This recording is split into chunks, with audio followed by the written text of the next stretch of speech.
There's a moment, and most people know it, even if they never name it, when you make something with your hands and put it out into the world, and the world looks at it wrong.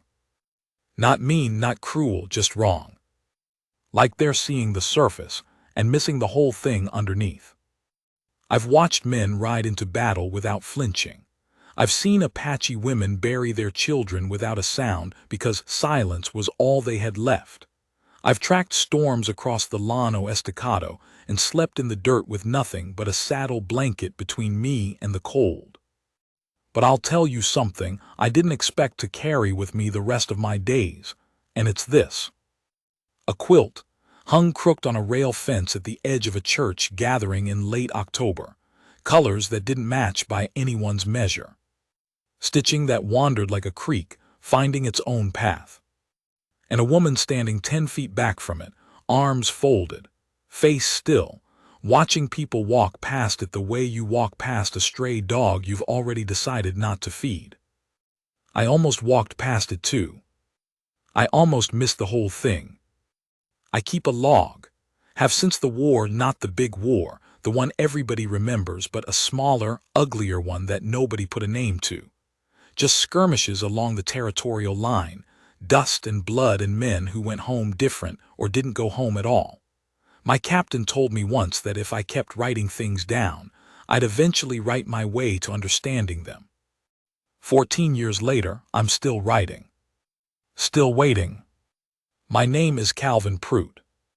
I run 112 head of cattle on leased land near the Cimarron Cutoff, and every October, the town of Sutter's Flat holds what they call a harvest gathering. Part church social, part market, part excuse for people who have spent 9 months avoiding each other to remember their neighbors. I come every year because Jim Haverford, who owns the land I lease, expects to see me there, and because the Liddell sisters make a pork and bean dish that I've been unsuccessfully trying to replicate for 3 years. I'm a practical man, that's what I tell myself. The gathering was spread across the church grounds and the field behind it, which somebody had mowed down and strung with rope lines for displaying quilts and preserves, and whatever else the women of the valley had spent the year producing. It was a cool morning with a flat gray sky, the kind that makes everything look like it's waiting for permission to become something. I had my log in my breast pocket, small leather-bound thing, no bigger than 2 palms, and a stub of pencil behind my ear. I'd been there maybe 40 minutes when I saw it. Not the quilt first, the woman. She was standing near the south fence line, apart from the cluster of women gathered around the display rails. She wasn't young, but she wasn't old, somewhere in that decade of life where a person has stopped performing ease but hasn't yet settled into stillness. Apache, from the shape of her face and the way she carried herself, that particular uprightness that I'd learned to read over years, the kind that doesn't announce itself but doesn't apologize either. She was wearing a calico dress that was clean and plain, and her hair was braided and pinned, and she had her arms crossed over her chest in a way that looked less like defiance than like she was trying to make herself a smaller target. I followed her gaze to the fence. The quilt was hung between 2 posts, between a precise double wedding ring in blue and white on one side, and a neat log cabin pattern in yellows and browns on the other. Those 2 quilts made a kind of sense together. They were the visual language of the gathering, of the women who'd made them, of the houses and the hands that knew what was expected. The quilt in the middle did not speak that language. It was bigger than the others, which surprised me. And the colors were, I wrote this down later, trying to find the right word, wrong, but not randomly wrong. Wrong the way a conversation goes wrong when 2 people are speaking different truths. There was dark red and ochre, and a particular kind of faded blue that I'd only seen in older trade cloth.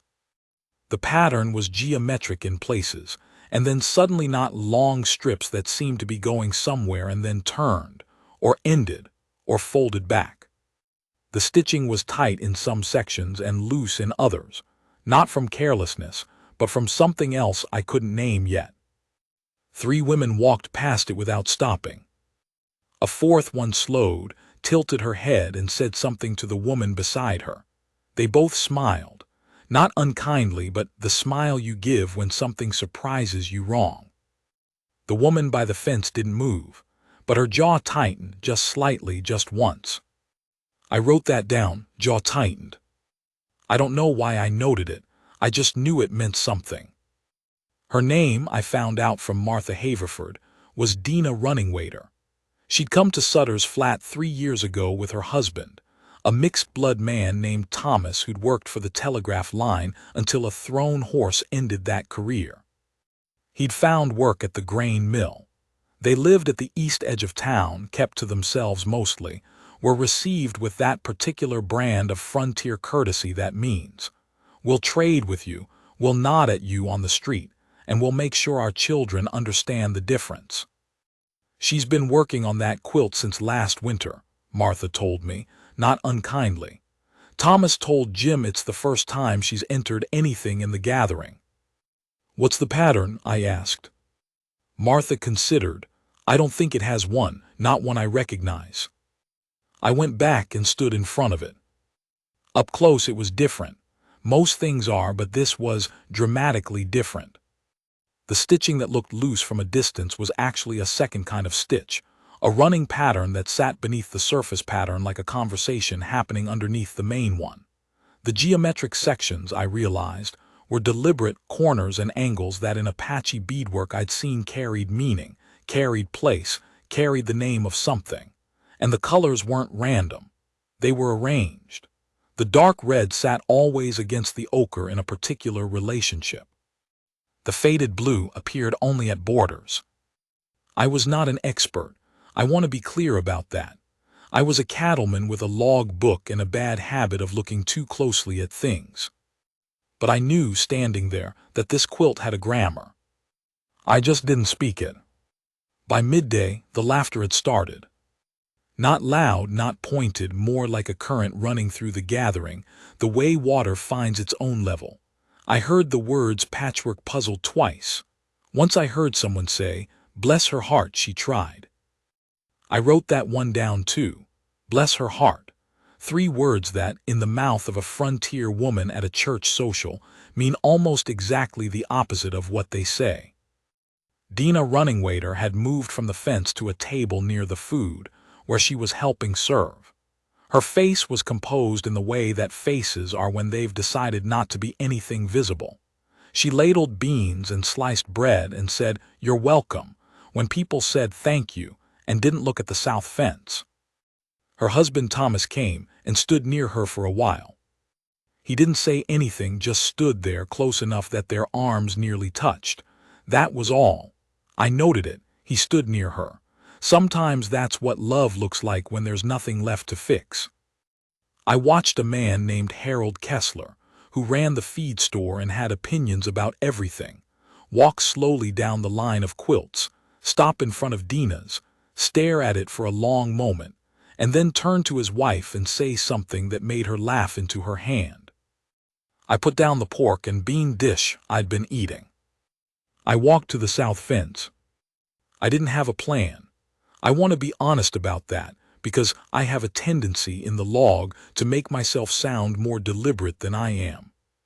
The truth is that I walked over there because something in me was aggravated, and I needed to be near the thing that was aggravating me in order to understand it.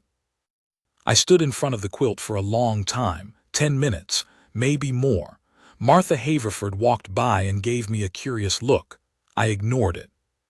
I was trying to read it. There was a section in the upper right, dark red, ochre, a narrow strip of something that might have been green once and had faded to the color of dry sage, that kept pulling my eye. It was laid out in a series of interlocking shapes that reminded me of something I'd seen years ago on a trip to the Sacramento mountains, rock paintings on a canyon wall. I didn't know what they meant then either. But I'd made drawings of them in my log, because they had the quality of things that need to be remembered. This quilt had that quality. It was not a decoration. It was not a craft project. It was not a thing made to hang on a fence and receive admiration. It was a record of something. I pulled out my log. I wrote, "The woman who made this was not making a quilt for the gathering. She was making it for something else entirely, and she brought it here anyway. That's either courage or desperation, and I can't tell which yet."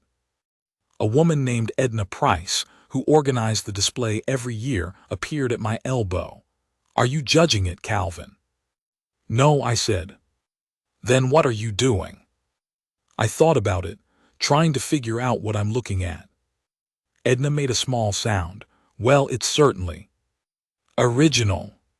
She moved on. I kept looking. And then I did something I hadn't planned and didn't know I was going to do until I did it.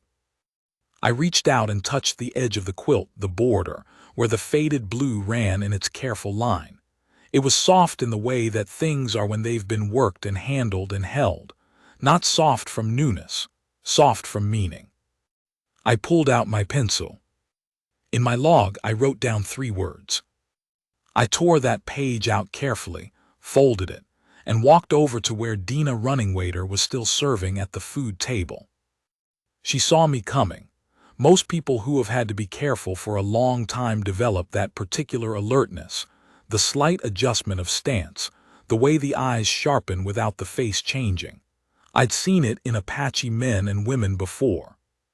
I'd seen it in freedmen along the trail. I'd seen it in myself once, in a mirror after the war, and had understood for the first time what it cost to live that way. I stopped at the end of the table. I set the folded paper down near the bread plate. "That's for you," I said, "if you want it." She looked at the paper. She looked at me. Her expression was neither warm nor cold, it was measuring. She had learned to measure people quickly and accurately, and she was measuring me now, and I understood that was exactly right. "What is it?" she said. 3 words, I said. "I wrote down what I think your quilt is. You can tell me if I'm wrong." She didn't pick it up immediately.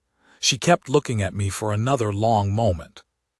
Then she picked it up and unfolded it without looking away from me, and only then lowered her eyes to read it. I had written a map of home. Her face did not break, but something shifted in it, some small tectonic thing deep down that I might have missed if I hadn't been watching closely.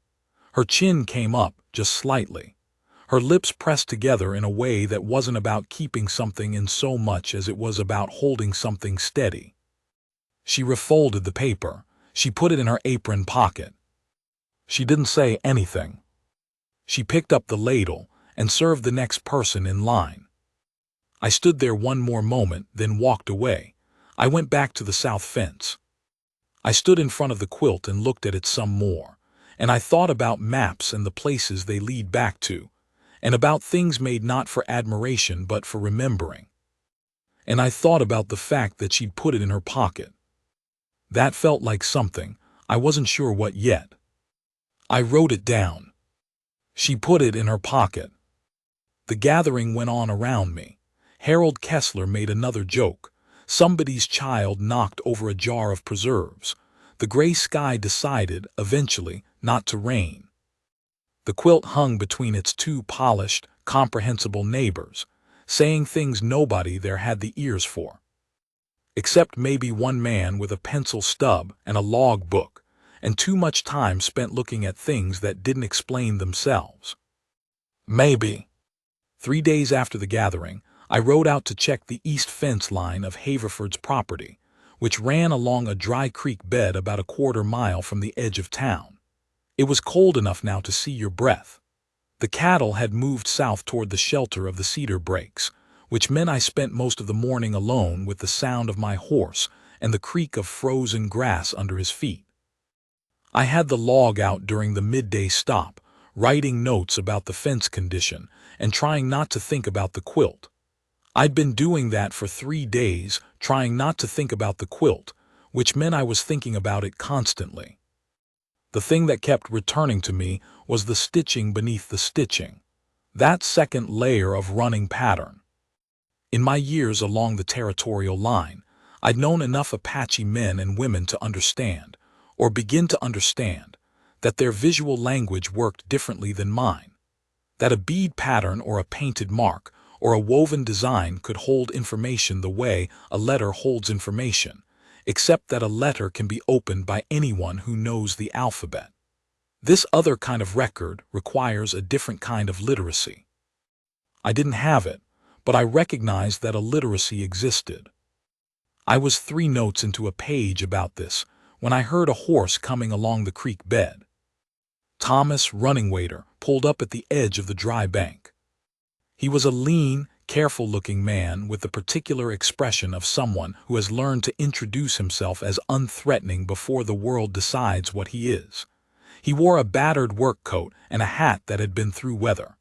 His horse was a sturdy roan, well kept. "Mr. Prout," he said. "Mr. Running Waiter," I said. There was a pause in which we both assessed the situation. 2 men meeting by accident near a dry creek in cold weather was either nothing or something, depending. "My wife wanted me to thank you," he said, "for what you wrote. She didn't want to say it herself. She wasn't sure how it would be received." I closed the log. "She doesn't need to thank me. I meant what I wrote." Thomas was quiet for a moment. His horse shifted its weight and blew out a breath that fogged white in the cold air. "She's been having a hard time," he said. "Since we came here, she tries not to let it show." "She's good at that," I said. "Yes." His voice was flat, not bitter, just factual. "Most people don't notice, or they notice and decide it's not their concern." He looked at me evenly. "She said you stood in front of her quilt for 10 minutes. Longer than that, probably." Something shifted in his face, not quite a smile, but the precursor to one. "She appreciated that, the standing." I thought about that, about what it means to be the person whose work people walk past, and what it means when one person stops. Not to say the right thing, not to perform appreciation, just to stop. "The pattern in the upper right," I said. "The geometric section with the dark red and the ochre. I've seen something like it before, in the Sacramento mountains. Rock paintings." Thomas's expression changed, became more careful. "She grew up near there," he said. "Her mother's country." I nodded. I didn't push it. There are things people tell you when they're ready, and the worst thing you can do is try to accelerate that. "There are 8 sections," he said after a moment. "She told me each one is a place, not a place on a map you could buy, a place her family knew." He looked down at his horse's mane. "Most of them are gone now, changed or taken or just not accessible anymore. Some of them she's never seen herself. She knows them from what her mother told her." The cold was sitting more heavily now. I became aware of my hands on the reins. "She made the quilt to keep them," Thomas said, "so they'd stay somewhere. She brought it to the gathering because," he stopped, started again, "because she thought maybe if she put it somewhere public, somewhere people could see it, it would be more real, more permanent." A pause. "She didn't expect anyone to understand it." "She didn't expect the joke," I said. He shook his head. "She expected the joke. She brought it anyway." That sat there between us for a while. I pulled out my log.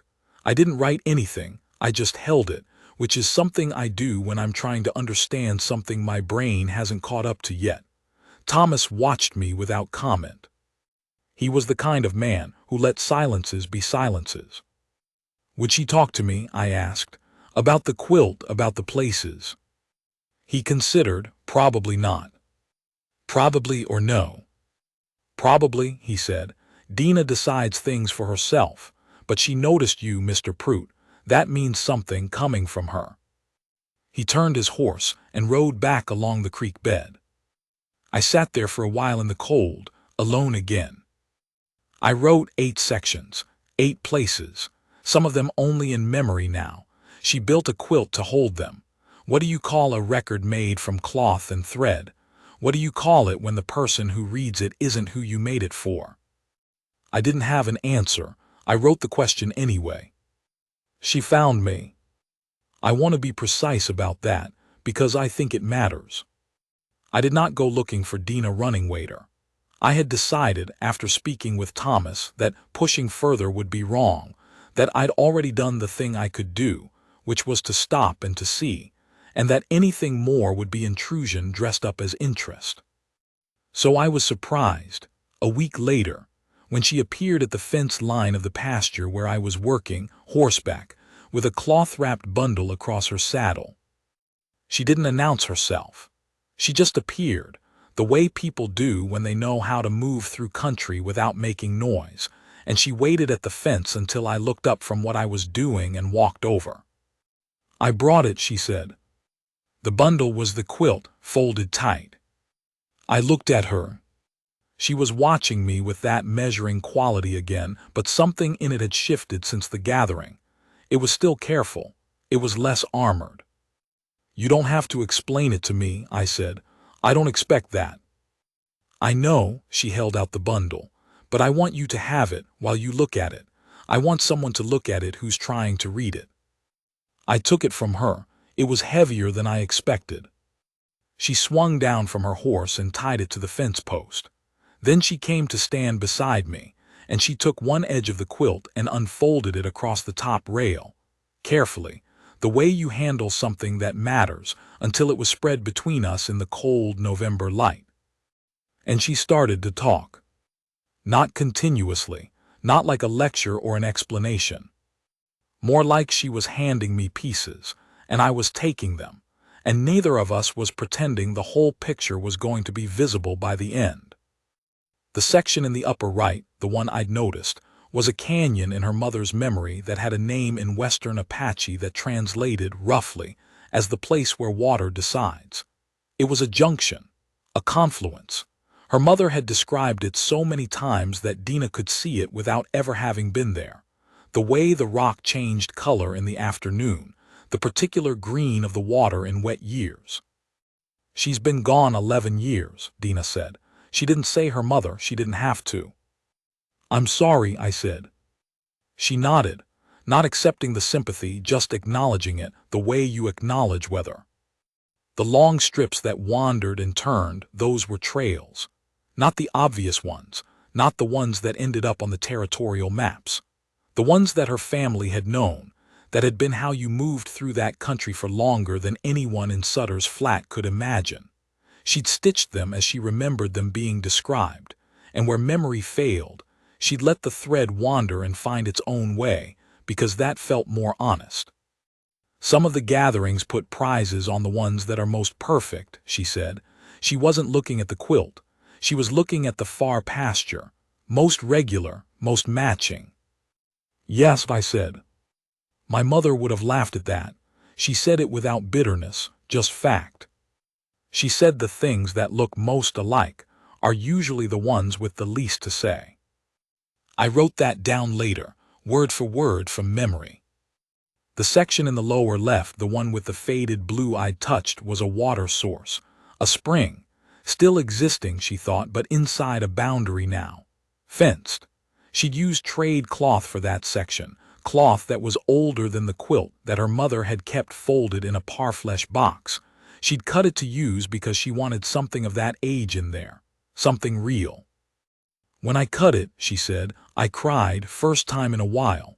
She said it matter-of-factly. Felt right, though, like it was supposed to go into something that would outlast me.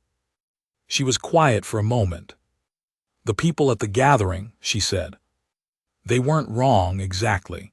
It doesn't look like what they expected. It doesn't look like their quilts." "No," I said. "But it looks like what it is." I looked at the quilt spread across the fence rail. In the flat November light, the colors were different again.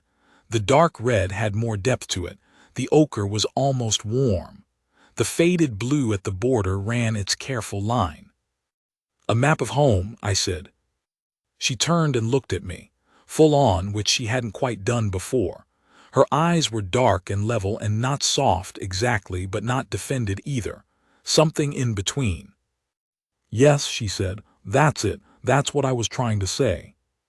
We stood there a while longer. The horse moved at the fence. The wind came through the cedar brakes with the smell of cold pine, and something older underneath it. She folded the quilt back up, carefully, and put it across her saddle. Before she mounted, she stopped. "You can come look at it again," she said. if you want. It wasn't warmth. It wasn't invitation in the social sense. It was something more specific than that, the permission that one careful person extends to another when they've decided, provisionally, that the looking is honest. I said I would. She rode east back toward town. I stood at the fence for a long time after she'd gone, hands in my pockets, thinking about places kept in cloth and thread, and in the memory of a woman who had never stood in the canyon her mother loved, but knew exactly the color of its afternoon light. I wrote 2 lines in the log. Then I crossed them out. Some things feel wrong to make into notes. Winter came hard that year. By late November, the Cimarron had ice at its edges, and the cattle were burning feed faster than I'd planned for. I was out before dawn most mornings and in after dark, and the log sat mostly unopened on the shelf above my bunk except for the quick practical entries: fence condition, feed count, weather, the shorthand of a working life. But I thought about the quilt. I thought about it in the particular way you think about a thing that has rearranged something in you without asking permission. Not obsessively. Just, it was there, in the background of other thoughts, the way a piece of music sits under a day and changes the quality of light.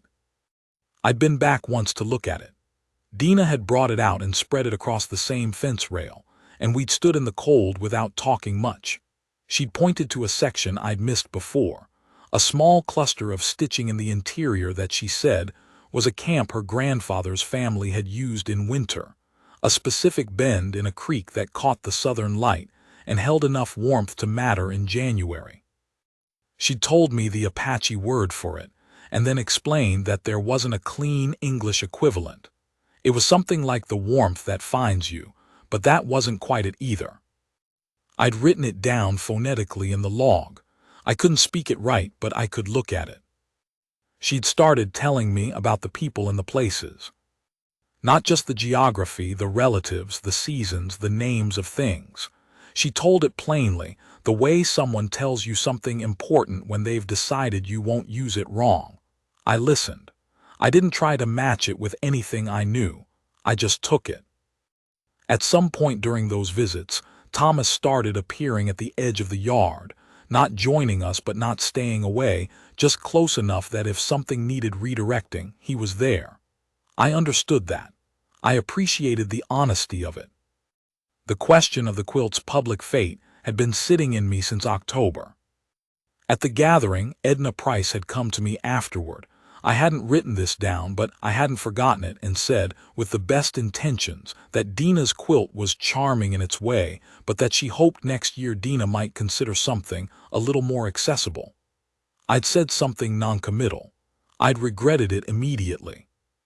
The thing about moments like that, the small, soft exclusions, is that they don't require cruelty to do damage.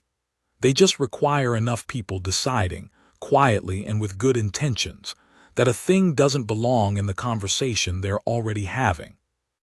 I started thinking about what it would mean to change that. Not dramatically, not with speeches, I was a practical man. But the gathering had a secondary event in December, not as large, just a potluck supper, and a small display of things made to be given or sold for the holiday season. I went to see Edna Price.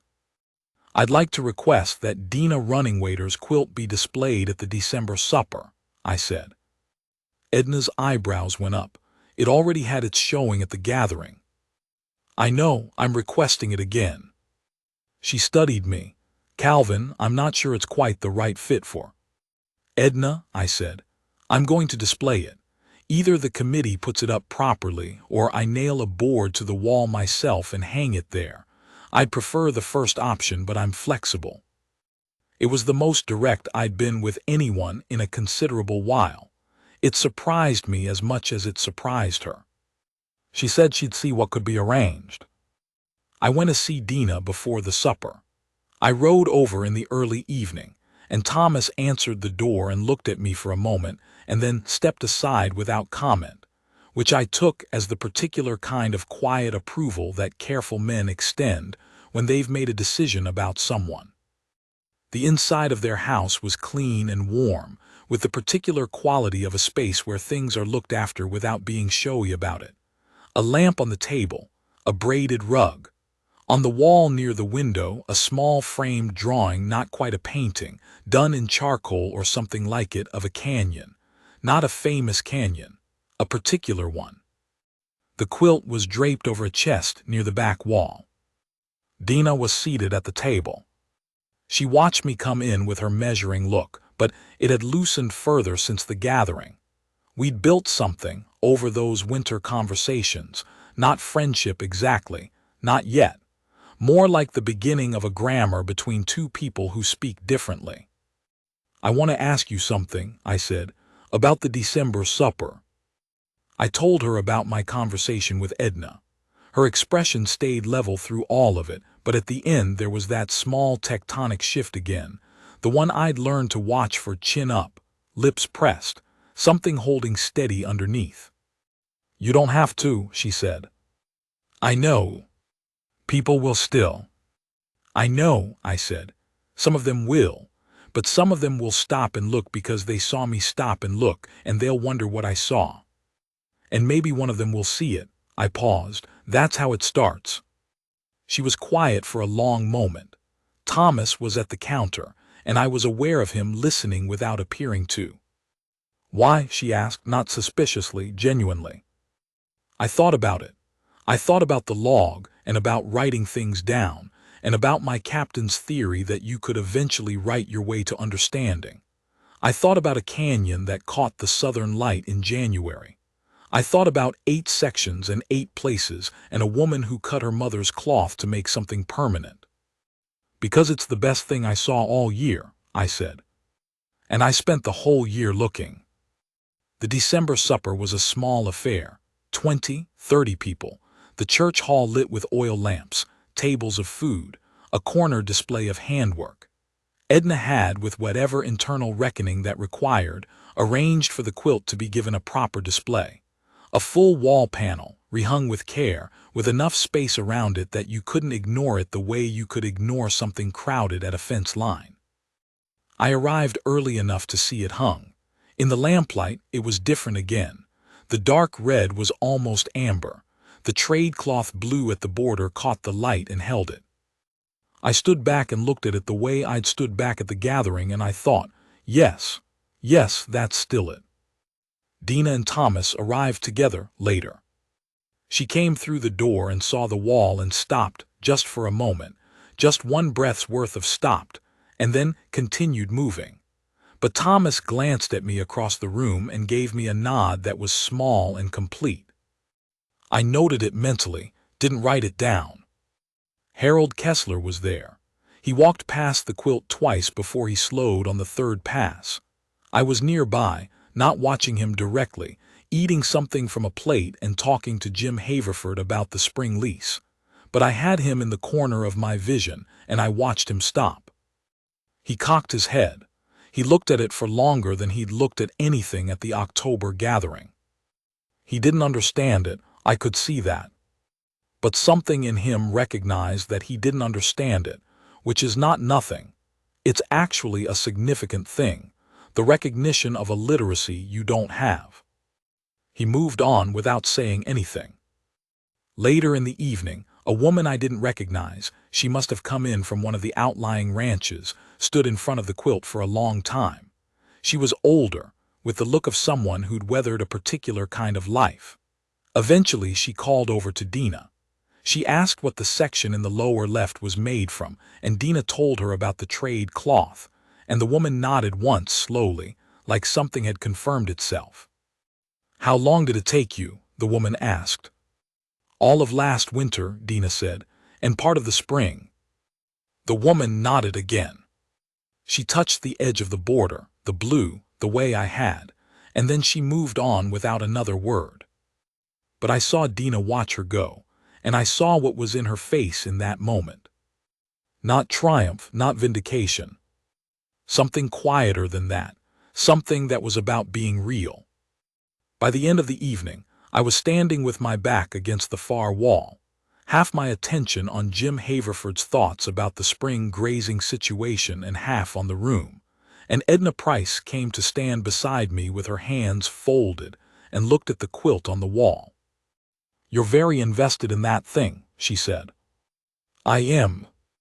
Calvin, can I ask, what is it that you see in it that other people aren't seeing?" I considered. This was not an unfriendly question. Edna was a woman of genuine good faith who had been organizing the same gathering by the same standards for 15 years and had never had reason to question them, and she was asking honestly. "A place," I said. 8 of them, actually, specific ones with specific light at specific times of year, the kind of places that exist more in memory than on the ground anymore. I looked at the quilt, made by someone who's never going to be able to go back to most of them, so she made this instead. Edna was quiet. She looked at the quilt. "I didn't see that," she said finally. "I know," I said, "but you asked." "That counts."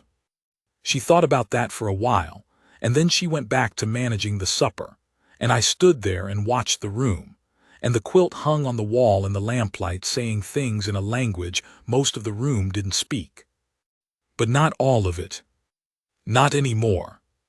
Near the end of the evening, Dina came to stand beside me. We stood looking at the quilt together, the way we'd stood at the fence rail, side by side, neither of us performing the conversation we were having. "That woman," she said, "the one who asked about the cloth. What about her?" She touched it the right way, a pause like she knew. "I thought about that, maybe she did." "People know things they don't have words for," she said. It wasn't a platitude. It was something she'd arrived at through specific experience. "Yes," I said. We were quiet for a while. "I'm going to make another one," she said, "this winter." I looked at her. "Different section of country," she said. "My father's family's territory. I only know it from the stories, but there are a lot of stories." She looked at the quilt on the wall. "I thought if I made one a year, eventually I'd have." She stopped. "All of it," I said. "Some of it," she corrected. "You can't have all of it, but some." I looked at her, and then I looked at the quilt, and I thought about 8 places held in cloth and thread, and about a woman cutting her mother's stored cloth to put something irreplaceable into something that could outlast her. I didn't say anything, neither did she. The lamp on the near table guttered slightly, and the shadows moved across the quilt's surface, and for a moment the colors shifted in a way that made the canyon in the upper right look almost real, like something you could walk into. I put my hand in my breast pocket. My fingers found the spine of the log. I left it there,